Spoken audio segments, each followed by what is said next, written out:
K കരുണാകരനെയും ഇന്ദിരാഗാന്ധിയെയും കുറിച്ചുള്ള തന്റെ പരാമർശം മാധ്യമങ്ങൾ വളച്ചൊടിച്ചെന്ന് കേന്ദ്രമന്ത്രി സുരേഷ് ഗോപി. ഇങ്ങനെയെങ്കിൽ കലാകാരൻ എന്ന നിലയ്ക്ക് പോലും താൻ മാധ്യമങ്ങൾക്ക് മുന്നിൽ വരില്ലെന്നും സുരേഷ് ഗോപി പറഞ്ഞു. കരുണാകരൻ കേരളത്തിലെ കോൺഗ്രസിന്റെ അതിന് ഫൗണ്ടേഴ്സ് ഉണ്ടാവാം, കോ ഫൗണ്ടേഴ്സ് ഉണ്ടാവാം, പക്ഷേ കരുണാകരൻ കേരളത്തിലെ കോൺഗ്രസിന്റെ പിതാവാണ്. ഭാരതം എന്ന് പറയുമ്പോൾ മാതാവാണ് ഇന്ദിരാഗാന്ധി എന്നത് ഹൃദയത്തിൽ വെച്ചുകൊണ്ടാണ്. അല്ലാതെ രാഷ്ട്രപിതാവ് മഹാത്മാഗാന്ധിജിയും രാഷ്ട്രമാതാവ് ഇന്ദിരാഗാന്ധിയും എന്ന് പറയുന്ന വ്യംഗ്യം പോലും അതിൽ ഇല്ല. ഇത് തീർത്ത് പറയും. പക്ഷെ ഇതാണ് നിങ്ങളുടെ ഉദ്ദേശമെങ്കിൽ ഇനി നിങ്ങൾ എന്റെ ഒഫീഷ്യൽ ടേബിളിൽ മാത്രമേ നിങ്ങൾ എന്നെ കാണൂ. ഒരു കലാകാരനായിട്ട് പോലും ഞാൻ നിങ്ങളുടെ മുന്നിൽ വരില്ല. കേന്ദ്രമന്ത്രിയായതിനു ശേഷം തിരുവനന്തപുരം BJP ജില്ലാ കമ്മിറ്റി ഓഫീസിലെത്തിയ സുരേഷ് ഗോപിയെ പ്രവർത്തകർ സ്വീകരിച്ചു. അജീഷ് ജയകുമാർ ഉണ്ട് ഇപ്പോൾ തിരുവനന്തപുരത്ത്. അജീഷ്, കഴിഞ്ഞ ദിവസം അദ്ദേഹം തൃശൂരിൽ നടത്തിയ ഒരു പരാമർശമാണ്. ഇപ്പോൾ അദ്ദേഹം നൽകുന്ന വിശദീകരണം എന്താണ്? വിവരങ്ങൾ എന്തൊക്കെ അജീഷ്?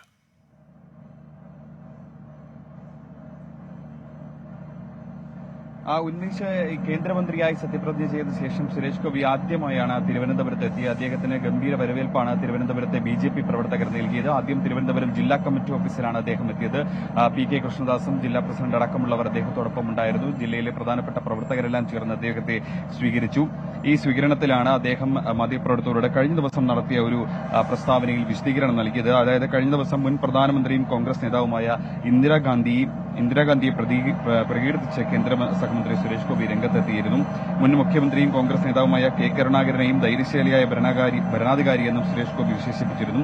ഇരുവരും ഇന്ത്യൻ രാഷ്ട്രീയത്തിലെ സുപ്രധാന വ്യക്തികളാണെന്നാണ് സുരേഷ് ഗോപി കഴിഞ്ഞ ദിവസം പറഞ്ഞതായി റിപ്പോർട്ട് ചെയ്തത്.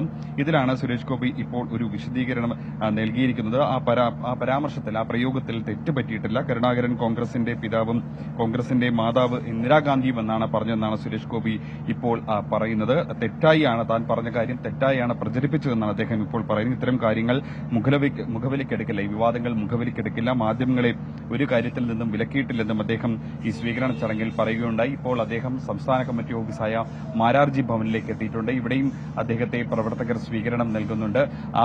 അതിനുശേഷം അദ്ദേഹം വീണ്ടും മാധ്യമങ്ങളെ കാണുമെന്നാണ് അറിയിച്ചിട്ടുള്ളത്. ഉന്മേഷം. അജീഷ് ജയകുമാർ, തിരുവനന്തപുരത്ത്.